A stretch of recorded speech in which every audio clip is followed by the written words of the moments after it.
الحمد لله نحمده ونستعينه ونستغفره ونؤمن به ونتوكل عليه ونعوذ بالله من شرور انفسنا ومن سيئات اعمالنا من يهد الله فلا مضل له ومن يضلل فلا هادي له ونشهد ان لا اله الا الله وحده لا شريك له ونشهد أن سيدنا مولانا محمد عبده ورسوله اللهم صل على سيدنا مولانا محمد طب القلوب والدوائها وعافية الأبدان وشفائها ونور الأبصار وضيائها وعلى آله وأصحابه وسلم ربي اشرح لي صدري ويسر لي أمري واحلل عقدة من لساني يفقهوا قولي ربي زدني علما. أما بعد فقد قال الله تعالى في القرآن الكريم وفي القرآن المجيد أعوذ بالله من الشيطان الرجيم بسم الله الرحمن الرحيم وكلوا واشربوا ولا تسرفوا إنه لا يحب المسرفين.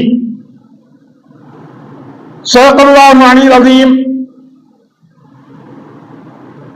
قال نبينا صلى الله عليه وسلم بالخبر سيد البشر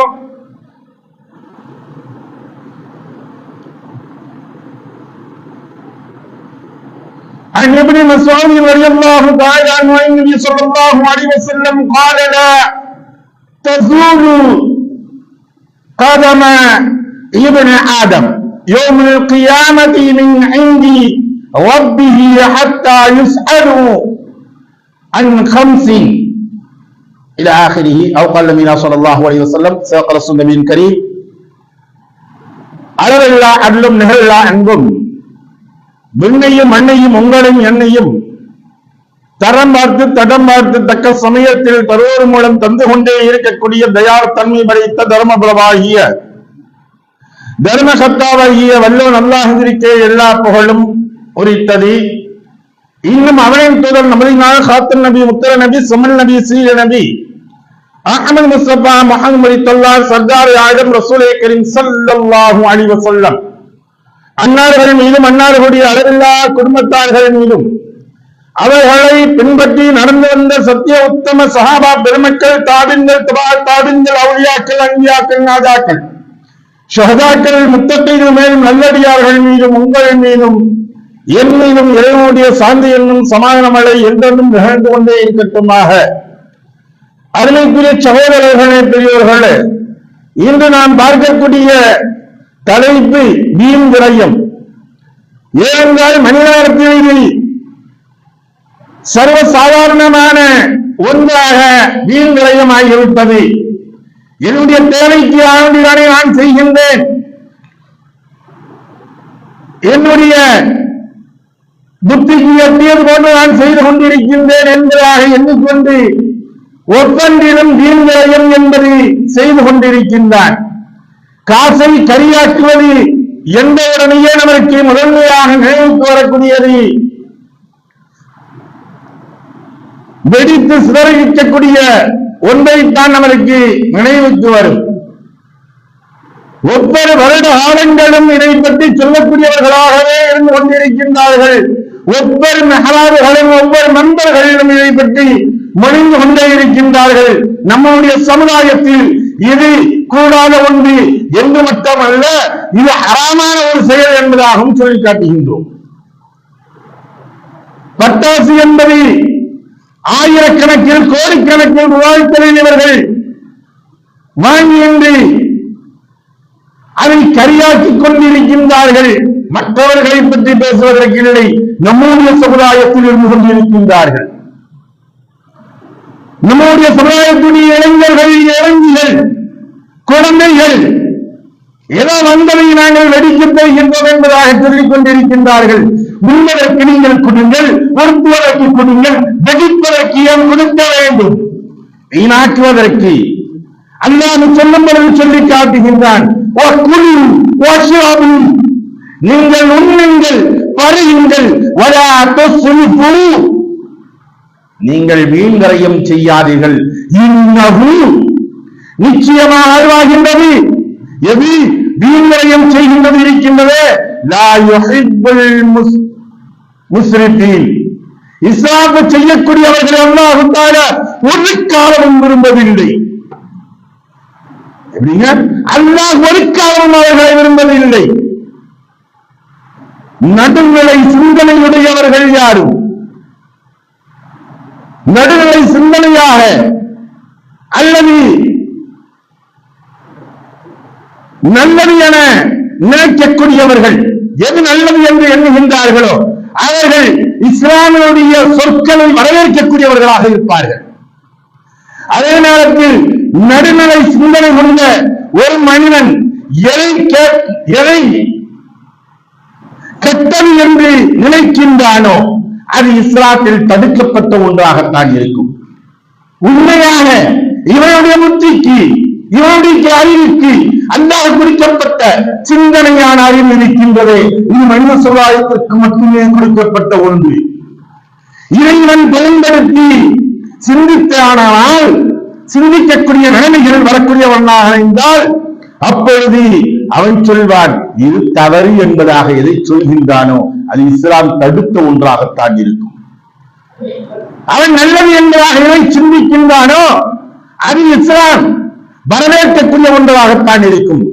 எத்தனையோ மக்கள் உண்பதற்கும் உணவு இல்லாமல் கஷ்டப்பட்டுக் கொண்டுதான் இந்த பூமியில் இருந்து கொண்டிருக்கின்றார்கள்.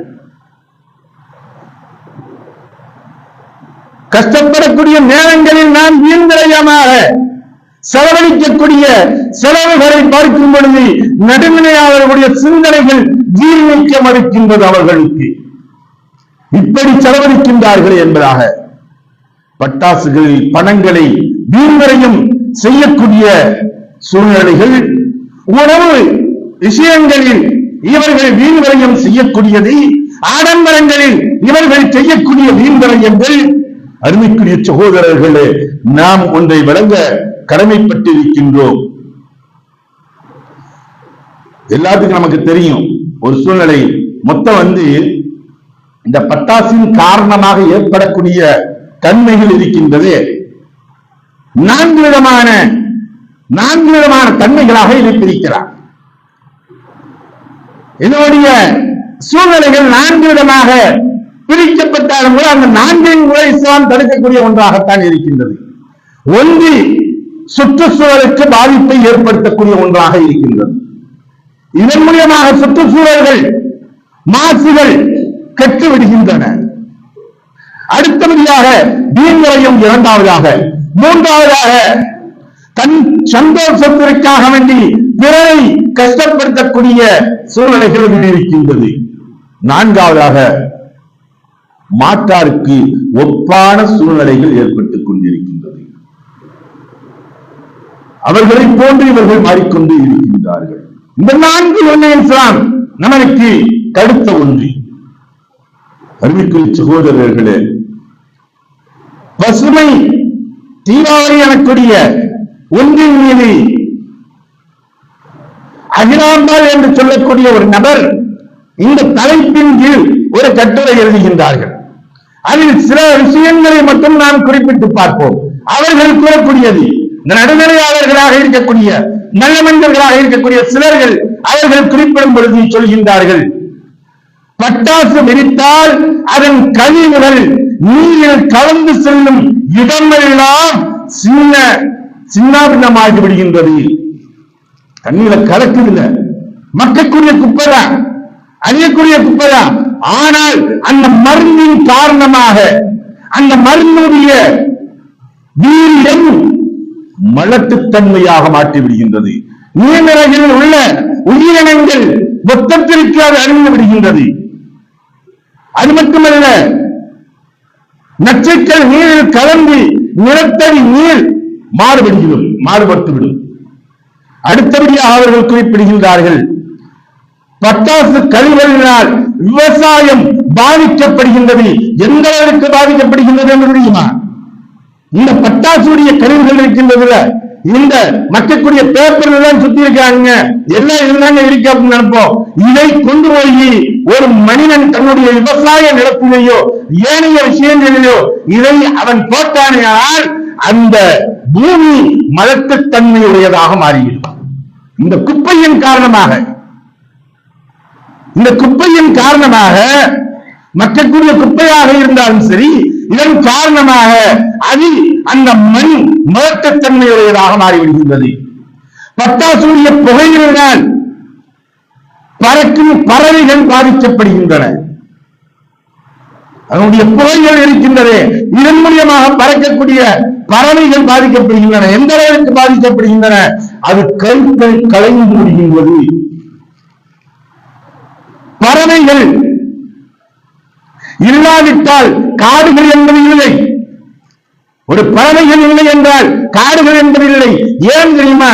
இன்னைக்கு நம்ம பார்க்கலாம், பறவைகள் உட்காரும், வேப்ப மரத்துல பழங்கள் பழுத்திருக்கும், அந்த பழத்தை சாப்பிட்டு போறதா நமக்கு தெரியும். ஆனா அது எச்சங்கள் இடக்கூடிய சமயங்களில் அங்கிருந்து மீண்டும் ஒரு மரங்கள் விளைந்து வரக்கூடியதை நாம் பார்ப்போம்.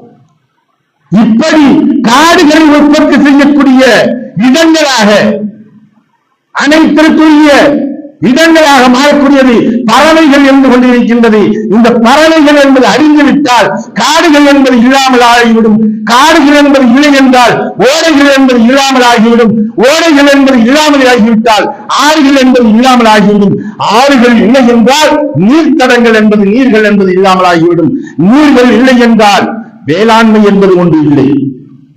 வேளாண்மை ஒரு மனிதனுக்கு ஒரு இடத்தில் வேளாண்மை என்பது இல்லை, இல்லாமல் ஆகிவிட்டது என்றால் உணவிற்கு பற்றாக்குறையாக உணவு இல்லாமல் ஆகிவிடும். உணவில்லை என்றால் மனிதர்கள் இல்லாமல் ஆகிவிடுவார்கள். சாதாரண நம்ம நினைக்கக்கூடியது ஒரு பட்டாசின் காரணமாக 10 ரூபாய்க்கு வாங்கப்பட்ட பட்டாசு தானே என்பதாக எண்ணுகின்றோம். இதன் மூலியமாக ஏற்படக்கூடிய விளைவுகள், இதன் மூலியமாக ஏற்படக்கூடிய விபரீதங்கள் ஏராளம் இருந்து கொண்டே இருக்கின்றது. இதன் நம்முடைய சமுதாயம் விளங்காமல் இருந்து கொண்டுதான் இருக்கின்றோம். அருமைக்குரிய சகோதரர்களே, அடுத்து இரண்டாவதாக வீண்முறையத்தை பார்க்கக்கூடிய சமயம். இதுக்கு ஒரு சம்பவம், நம்ம மறக்க முடியாத ஒரு சம்பவங்களை எங்குமே நினைவிருந்து கொண்டு இருக்கும் முஸ்லிம்களுடைய உள்ளங்களில் பெரும் வடுவாக ஏற்பட்ட ஒன்று. குஜராத் கலவரத்தை பற்றி தெரியாதவர்கள் யாரும் இருக்க மாட்டார்கள்.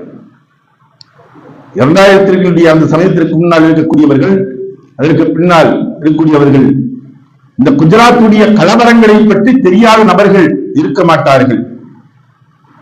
அதில் கொடூரமான ஒரு சம்பவம் என்று பார்க்கக்கூடிய சமயங்களில் இந்த பல்கீஸ் பானு என்று சொல்லக்கூடிய ஒரு பெண்மணியுடைய சூழ்நிலைகளை நாம் சந்தித்திருப்போம். என்ன செஞ்சாங்க? தன்னுடைய குடும்பத்தை அனைவர்களையுமே கொலை செய்யப்பட்டு, அதே சமயத்தில் வன்புணர்வுகள் செய்யப்பட்டு, கர்ப்பிணி என்று கூட பாராமல் வன்புணர்வுகள் செய்யப்பட்டு, குழந்தையை எடுக்கப்பட்டு காலை பிடித்து தலையில் அடித்துக் கொண்டார்கள். கொடூரமான சூழ்நிலைகள். பேசுவதற்கே நமக்கு இந்த அளவிற்கு இருக்கின்றது என்றால் அதை கண்டபொழுது எந்த அளவிற்கு இருக்கும். அந்த சமயத்தில் இருந்ததெல்லாம் இஸ்லாமியர்கள் எந்த அளவிற்கு வேதனைப்பட்டார்கள், கொந்தளித்தார்கள் நமக்கு தெரியும். ஆனா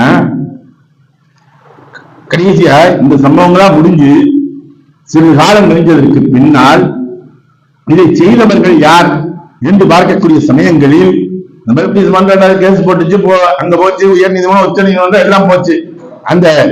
அதுக்குள்ள நான் செல்ல விரும்பவில்லை.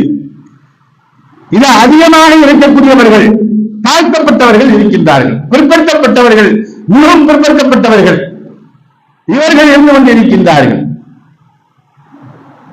உயர்வர்க்கத்தை சார்ந்தவர்கள் இல்லை. அதில் இவரெல்லாம் இருக்காங்களே, ஏன் இதுவோட செஞ்சீங்க அப்படின்னு அவங்கள்ட்ட போய் கேட்கல.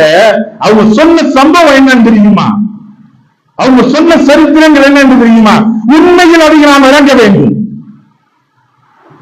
நாங்கள் முதன்மையாக இருந்த இடங்கள் இஸ்லாமியர்கள் வாழக்கூடிய பகுதிக்கு அருகாமையில் நாங்கள் இருந்து கொண்டிருந்தோம். இஸ்லாமியர்கள் அதிகமாகக்கூடிய பகுதிக்கு அருகாமையில் இருந்து கொண்டிருந்தோம். அவர்களுடைய விசேஷ தேவைகள் எல்லாம் வரும். கல்யாணம், இது போன்ற விசேஷ தேவைகள், எத்தனையோ தேவைகள் நடைபெறும். நடைபெறக்கூடிய சமயங்களில் தான் நாங்களும் இருந்து கொண்டிருப்போம். ஆனால் அவர்களாக உருவார்கள், அவர்களாக பரிமாறிக்கொள்வார்கள்.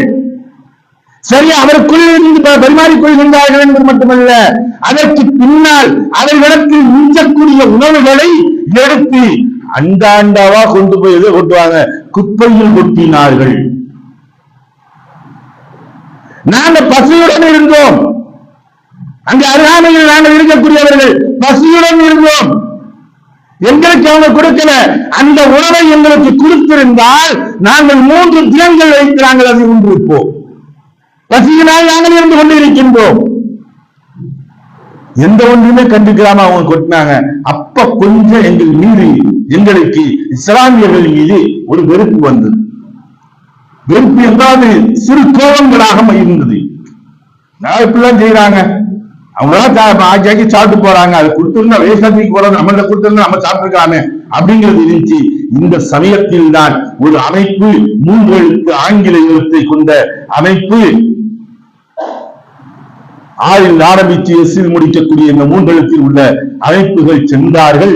அவர்களிடத்தில் இந்த பாசிச சம்பந்தப்பட்ட நபர்கள் சென்றார்கள். அவர்களிடத்தில் இஸ்லாமியர்களை பற்றி மேலும் கோபத்தை ஊட்டினார்கள்.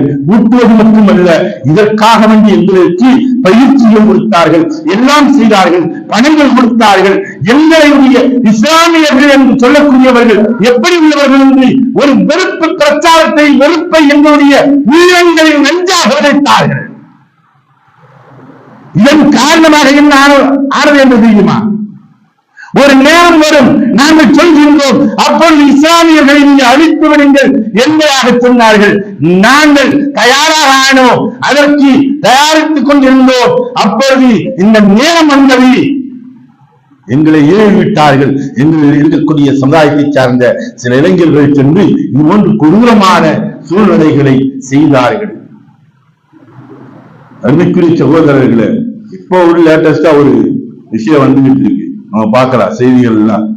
கேரளாவை சார்ந்த ஒரு இளைஞன் தற்கொலை செய்து கொண்டான். அவன் தற்கொலை செய்து கொண்டதற்குரிய காரணத்தை எழுதக்கூடிய சமயங்களில் 4 வயதில் இருந்து என்னை தவறான வழிகளில் இவர்கள் பயன்படுத்திக் கொண்டார்கள் என்பதாக இந்த பாசிசக்கூடிய அமைப்பை பற்றி சொல்கின்றார்கள். அருமைக்குரிய சகோதரர்களே, அவர்கள் இஸ்லாத்தை வீணடிக்க வேண்டும், இஸ்லாத்தை வேறெடுக்க வேண்டும், வேறுடன் அறுத்து சாய்க்க வேண்டும் என்பதற்காக வேண்டி கங்கரம் கட்டிக் கொண்டிருக்கின்றார்கள். ஆனால் நாம் செய்வதற்குரிய ஒரு சிறு பிழை, இல்லை பெரும் தவறு எனக்கு தெரியுமா? ரசூலுல்லாஹி கரீம் ஸல்லல்லாஹு அலைஹி வஸல்லம் அவர்கள் சொன்னார்கள், பக்கத்து வீட்டார், அண்டை வீட்டார் பசித்துடன் இருக்க நீங்கள் புசிக்காதீர்கள் என்பதாக சொன்னார்களே. அண்டை வீட்டார் என்று அங்கே குறிப்பிட்டார்கள். இந்த அண்டை வீட்டார் இஸ்லாமியரா, கிறிஸ்தவரா, பௌத்தரா, சீக்கியரா, இந்துவா என்பதாக அங்கே சொல்லப்படவில்லை. அண்டை வீட்டாரோ முஸ்லீமாக என்று அவன் பகிர்த்துக் கொண்டிருக்கும் பொழுது என்பதாக சொல்லவில்லை. உங்களுடைய அண்டை வீட்டார் பசியுடன் இருக்க நீங்கள் புசிக்காதீர்கள் என்பதாக சொன்னார்களே. மறந்துவிட்டோமே. இதில் ஏற்பட்டனுடைய விளைவு, இதில் ஏற்பட்டனுடைய வீழ்ச்சி, பெரும் துயரத்தை நாம் சம்பாதிக்கக்கூடிய அளவிற்கு வந்துவிட்டோம்.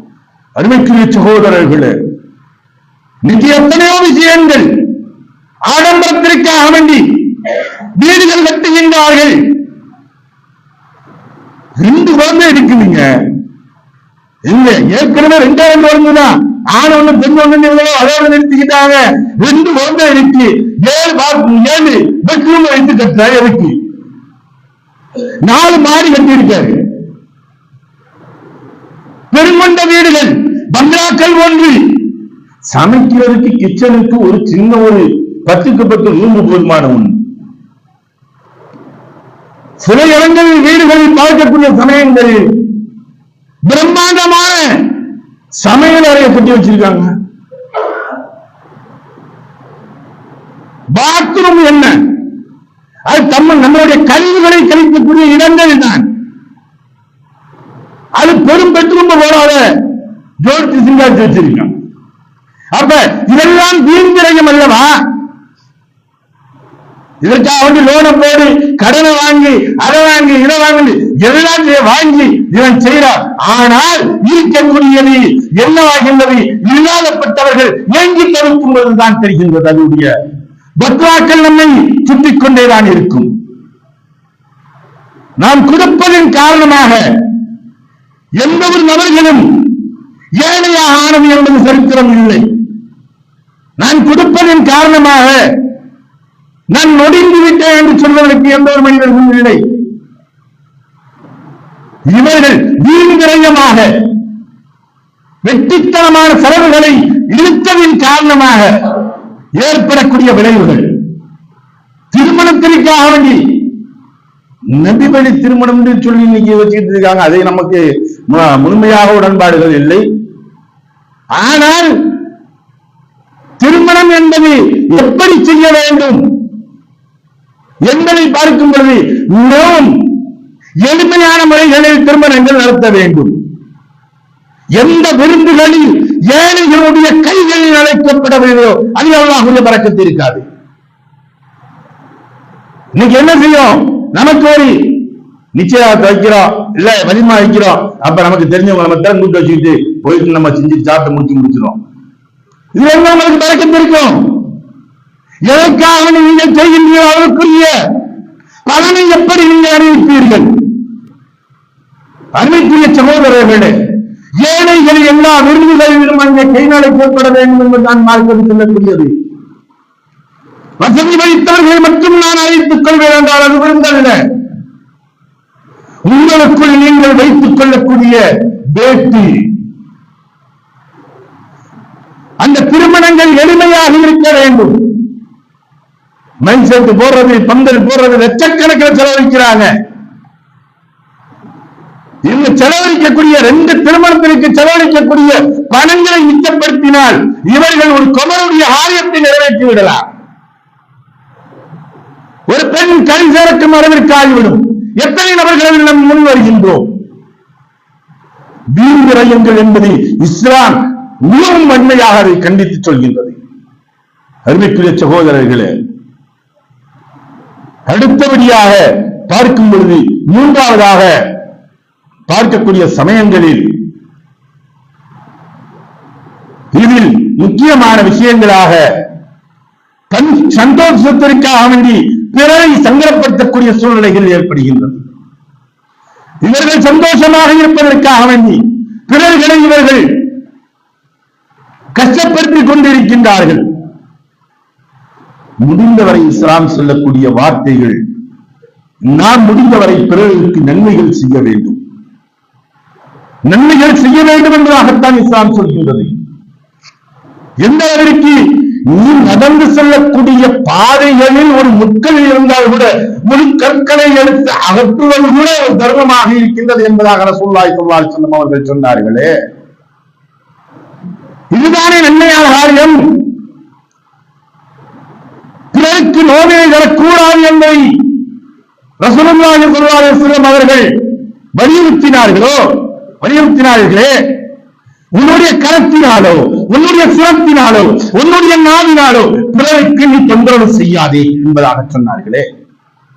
ஒரு சஹாபி வர்றாரு, கேட்ட ஹதீஸ்கள் தான் மீண்டும் நினைவூட்டுகின்றேன். ஒரு சஹாபி வர்றாரு, மஸ்ஜித் ரசூலுல்லாஹி உட்கார்ந்து இருக்காங்க, உள்ள வர்றாரு, வந்தவொடனே சொல்றாங்க இவர் சொர்க்கவாதி என்பதாக. 2வது நாள் வரும்பொழுது அதே நபரை பார்த்து ரசூலுல்லாஹி சொல்கிறார்கள் இவர்கள் சொர்க்கவாதி என்பதாக. 3 நாட்கள் தொடர்ச்சியாக சொல்லப்பட்ட பொழுது ஒரு சஹாபி எழுந்து செல்கின்றார். என்னவென்பதை பார்க்க வேண்டும், இவரிடத்தில் என்ன விசேஷமான நன்மைகள் இருக்கின்றது, நன்மையான காரியங்கள் செய்கின்றார், இவர்கள் சொர்க்கவாதி என்பதாக ரசூலுல்லாஹி ஸல்லல்லாஹு அலைஹி வஸல்லம் அவர்கள் சொல்லியிருக்கின்றார்களே என்பதாக பார்க்கப்பட்ட பொழுது அங்கே சென்று பார்க்கின்றார். அந்த மனிதருடைய இல்லங்களில் 3 நாள் தங்குகின்றார். எப்பயுமே நம்ம வீட்டுக்கும் சரி, ஒருத்தவங்க வந்திருக்காங்க, வெளியூர்காரங்க வராங்க, நான் தங்கிக்கிறேன் அப்படின்னு சொன்னா நம்ம அனுமதிக்கணும். சஹாபாக்கள் அப்படித்தான் அனுமதிப்பாங்க. என்னன்னு கேட்க மாட்டாங்க. ஏன் வந்தீங்க, எதுக்கு வந்தீங்க, எதனால வந்தீங்க அப்படின்னா கேட்க மாட்டாங்க. 3 நாள் இருந்தாங்க, சாப்பாடு எல்லாம் கொடுத்தாங்க. 3 நாள் உணவு கொடுத்துட்டு 3வது நாள் கழித்த உடனே அப்ப கேட்டாங்க, 3 நாளைக்கு மேலதான் வந்தேன்னு கேட்கிறாங்க. நீங்க வந்தீங்க, என்ன தேவைக்காக நீ வந்தீங்கன்னு தெரியல, உங்களுடைய தேவை பூர்த்தி ஆயிடுச்சான்னு தெரியல, நீங்க சொன்னீங்கன்னா என்னங்கிற சொன்னீங்கன்னா நானு அது என்ன முடிந்தது எது முடியுமான்னு பாக்குறியா அப்படின்னா, அப்ப அந்த சஹாபி சொன்னாரு, ஒண்ணு இல்ல, இப்படி ரசூலுல்லாஹி ஸல்லல்லாஹு அலைஹி வஸல்லம் அவர்களுடைய சபைகளில் நான் இருக்கக்கூடிய சமயங்களில் ரசூலுல்லாஹி ஸல்லல்லாஹு அலைஹி வஸல்லம் அவர்கள் சொல்லிக் கொண்டிருந்தார்கள், 3 தினங்களாக வரக்கூடிய மனிதர் சொர்க்கவாதி என்பதாக 3 நாட்களாக சொன்னார்கள்.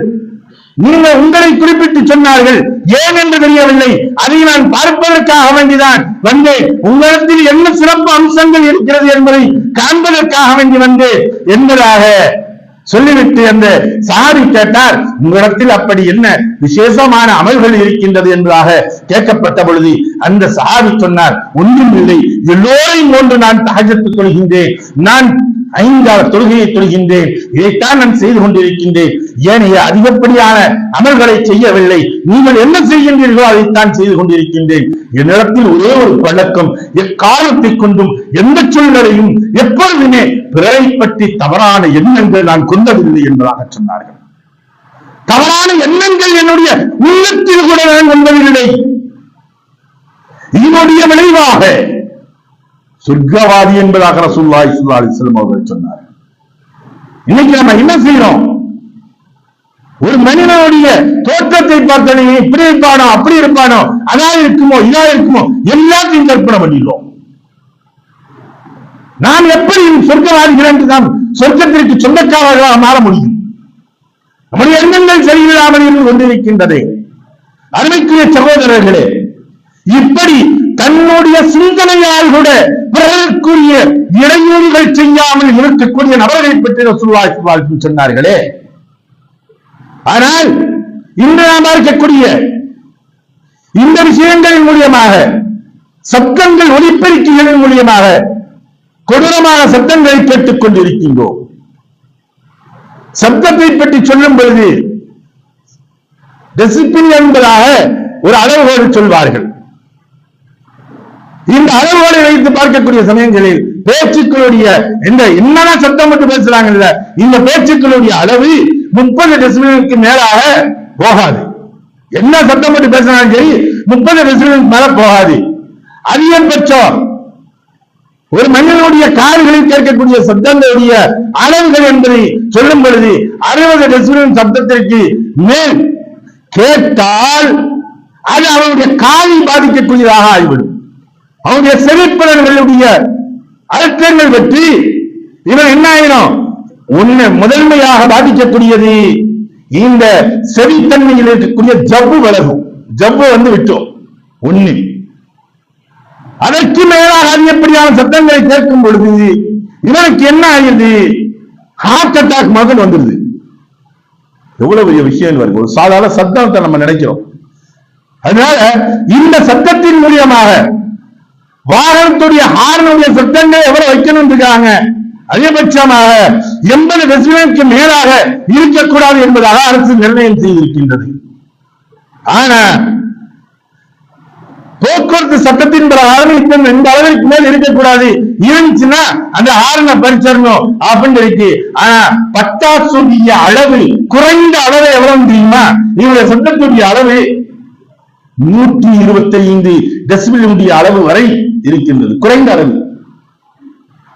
ஆனா அரசாங்கம் சொல்லக்கூடியது 125 டெசிபிளுக்கு மேலாக வெடிகளுடைய வெடித்தால் அவர்களின் மீது 1986 சட்டத்தின் கீழ் அவர் தண்டிக்கப்படுவார். ஆண்டு இயற்றப்பட்ட இந்த சுற்றறிக்கையின் மீது இவர்கள் தண்டிக்கப்படக்கூடியவர்களாக இருக்கின்றார்கள். ஆனா இன்னைக்கு இருக்கக்கூடிய இந்த பட்டாசுடைய சப்தத்துடைய அளவுகள் எந்த அளவிற்கு இருக்கு தெரியுமா, 120 150 200 டெசிபிளின் அளவிற்கு சப்தங்கள் ஒலித்துக் கொண்டிருக்கின்றது. அருமைக்குரிய சகோதரர்களே, பெரியோர்களே, இந்தியாவுடைய ஆய்வுகள் சொல்கின்றார்கள், இந்த ஆய்வறிக்கைகள் சொல்கின்றார்கள், இந்தியாவில் 10 நபருக்கு 10 ஒருவருக்கு செவிப்புலன்கள் என்பது போய்விடுகின்றது. அவன் காது சத்தங்கள் இந்த கேட்டு கேட்டு காது கோளாறாக ஆகிறது, 10 ஒரு நபருக்கு ஆகிறது என்பதாக தரவுகள் நம்மளுக்கு சொல்லி காட்டுகின்றது.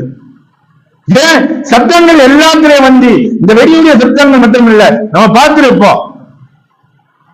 ஓரிரு ஆண்டுகளுக்கு முன்பதாக சென்னையில் வந்து நடந்ததுடைய சில திருமணங்களில் நடந்ததுடைய நிகழ்வை பார்த்திருப்போம். அதுல வந்து இந்த அது என்ன சத்தம், பிஜிஎம் சத்தம். பிஜிஎம் சத்தம் வந்து ஒரு அந்த ஹால்குள்ளேயே வந்து அதிகமான ஸ்பீக்கர்கள் வச்சு அந்த சப்தங்களை இவர்கள் எழுப்பப்பட்டு ஆட்டம் பாட்டங்கள். இது இன்னைக்கு நம்மளுடைய கல்ச்சர்லயே வந்துருச்சு, கலாச்சாரத்திலையும். அது இஸ்லாமியுடைய கலாச்சாரத்திலையும் இது வந்து விட்டுருக்கு. திருமணத்துல என்னன்னா பாட்டை போட்டு டான்ஸ் ஆடுறது முதல் நாள், கல்யாணத்துக்கு முதல் நாள். யாரு? பொண்ணு வீட்டுக்காரங்க, மாப்பிள்ளை வீட்டுக்காரங்க, எல்லா பொண்ணு மாப்பிள்ளை ஃப்ரெண்ட்ஸ் தோழா குத்தி எல்லா பேரும் சேர்ந்து ஒன்னா நின்று சினிமா பாட்டை போட்டு ஆடுறா. அப்புறம் எப்படா உங்க கல்யாணம் நல்லா இருக்கும்? அது ஆடி போயிடாதா? நீ ஆடிக்கிட்டு இருந்தீங்கன்னா உன் கல்யாணம் ஆடி போயிருந்தே, அவங்களுடைய வாழ்க்கை எப்படா நல்லா இருக்கும்? நல்லவர்களுடைய வாக்களுடன் நடக்கக்கூடிய திருமணங்கள், திருமண வைபவங்கள் இதெல்லாம் இதுபோன்று ஆடிக்கொண்டிருக்கின்றது. இந்த சட்டத்தின் காரணமாக அன்னைக்கு நைட்டே மாப்பிள்ளை வந்து ஹார்ட் அட்டாக் வந்து இறந்து போயிட்டான்.